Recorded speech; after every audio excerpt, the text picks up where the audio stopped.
Ah, je sais que vous l'attendiez celle-là, et vous avez bien raison. Mesdames, messieurs, coaster fans ou amateurs de sensations, bonjour et bienvenue dans cette vidéo. Il était temps de retourner chercher un peu de fraîcheur dans la forêt polonaise en cette fin d'été. Une période estivale durant laquelle le futur parc d'attractions Össeland a continué de se développer avec un chantier plutôt actif. Allez, entrons tout de suite dans les détails du projet, attention à la dispatch, et c'est parti!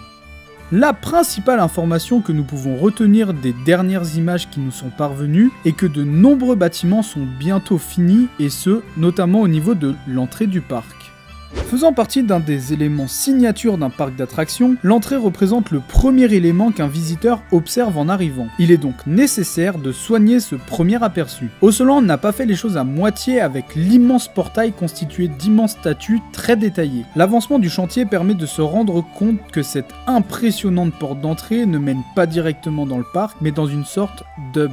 En effet, nous aurons le droit à une place possédant une grande fontaine en son centre, avec une vue directe sur le lac et le phare, symbole d'Össeland. Les visiteurs pourront également retrouver divers bâtiments d'accueil, comme par exemple un point d'information, une conciergerie ou autre. Ces infrastructures ont bien évolué depuis la dernière fois, avec l'ensemble des toits ainsi qu'une partie de l'isolation terminée. À partir de là, nous aurons deux possibilités. Soit d'aller à gauche vers ce qui ressemble à une future extension, avec par exemple un parc aquatique ou un hôtel, soit d'aller à droite pour pénétrer dans le parc d'attractions. En prenant en compte le fait qu'aucune extension ne fut annoncée, notamment à cause du fait que le parc principal ne soit toujours pas terminé, abandonnons le côté gauche pour nous rendre vers les portiques de l'entrée d'Össeland à droite. Cet accès au parc nous a été dévoilé il y a un petit moment avec ce concept art, mais était difficilement plaçable sur les lieux. L'avancée du chantier a donc permis de prendre connaissance de son emplacement, et ce, notamment grâce à l'armature en métal. Une structure en forme de navire prenant place juste au-dessus des portillons d'entrée.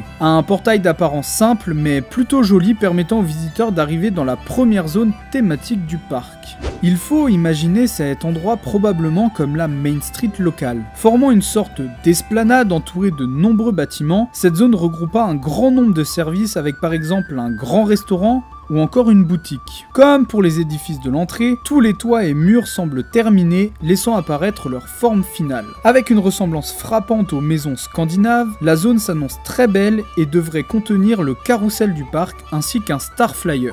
Il serait également possible, normalement, de rejoindre l'entrée du roller coaster le plus sensationnel d'Össeland, le fameux Ghost Rider du constructeur Vekoma qui promet d'être fabuleux.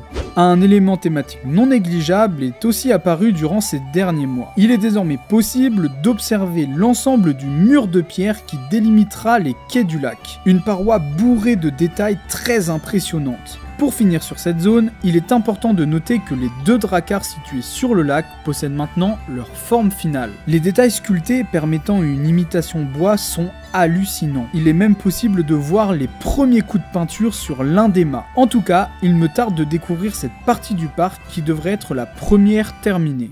Continuons notre visite guidée du chantier et arrêtons-nous quelques instants sur la zone du village des pêcheurs et de la sirène. La construction de cette partie-là d'Össeland avance lentement, mais il est possible d'observer la fin des fondations du phare ainsi que de la gare du futur water coaster. A noter également l'apparition des petites maisons de l'autre côté du lac qui feront office de décor. Cette partie-là du parc avance plus lentement, mais il y a fort à parier que les travaux évoluent, crise oblige, en fonction des matériaux disponibles sur le marché. Cependant, il est également possible que l'ordre chronologique de livraison de certaines attractions influence les zones à construire en priorité. Malgré cela, il me tarde de voir le phare s'ériger vers le ciel. Basculons maintenant dans le fond du parc pour y découvrir de nombreux bâtiments ainsi que le début d'une construction majeure d'Össeland. Bienvenue dans la vallée de la mine. Cette zone séparée en deux avec d'un côté le village et de l'autre la mine sera très intéressante car c'est une thématique rarement vue dans un parc pour une zone tout entière. Pour ce qui est du chantier, il est facile de constater que c'est la partie du village qui a le plus avancé avec de nombreux bâtiments déjà délimités par leurs murs. En revanche, la nouveauté majeure est cette partie bétonnée qui semble correspondre à des gradins pour un spectacle. Si on se fie au concept art originel, nous pouvons effectivement distinguer une tribune à ciel ouvert donnant sur la scène. Ce théâtre avec ses backstage déjà visibles est une avancée importante d'Össeland.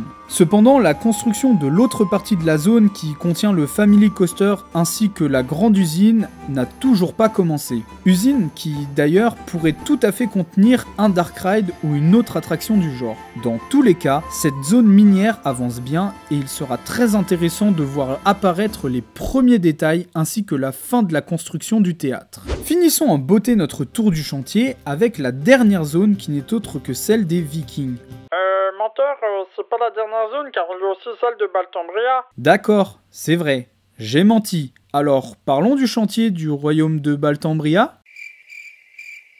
Je comprends mieux, désolé, tu peux reprendre avec les Vikings. Merci. Donc, je disais, cette zone Vikings a déjà vu sortir de terre plusieurs bâtiments, mais pas que. Pour les constructions, nous pouvions en observer une juste derrière l'amphithéâtre de la mine qui ne possède pas encore de toit, mais toute sa structure en briques. En revanche, le deuxième bâtiment possède déjà sa toiture. Il semble d'ailleurs constitué de 2 entrées, laissant présager une potentielle boutique ou un snack. A noter qu'une toute petite construction fut placée juste à côté. Sera-t-elle un point d'information ou une activité?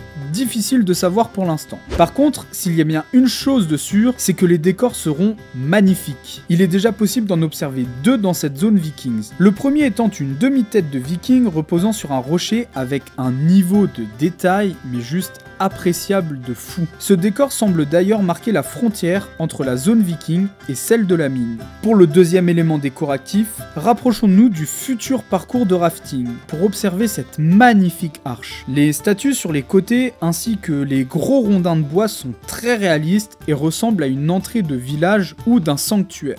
Le parc semble mettre l'accent sur les décors avec beaucoup de détails qui ne déplairont pas aux fans de thématisation. Entre les statues à l'entrée, les dracars ou les décors déjà existants, Ossoland s'annonce déjà comme être très immersif dans chacun de ces mondes.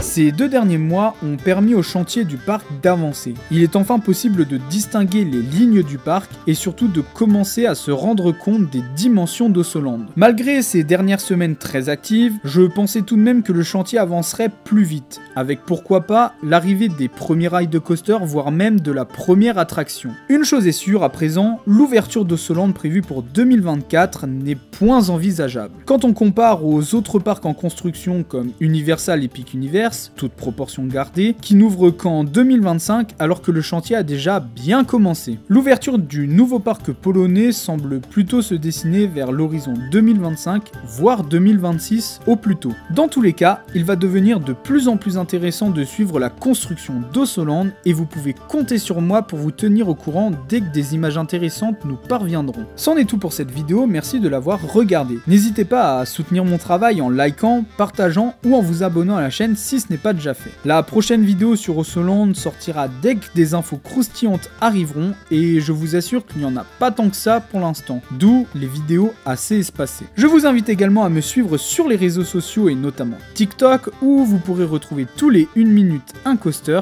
ainsi qu'un nouveau contenu. Pour ma part, il ne me reste plus qu'à vous dire à bientôt pour une prochaine vidéo. Do widzenia!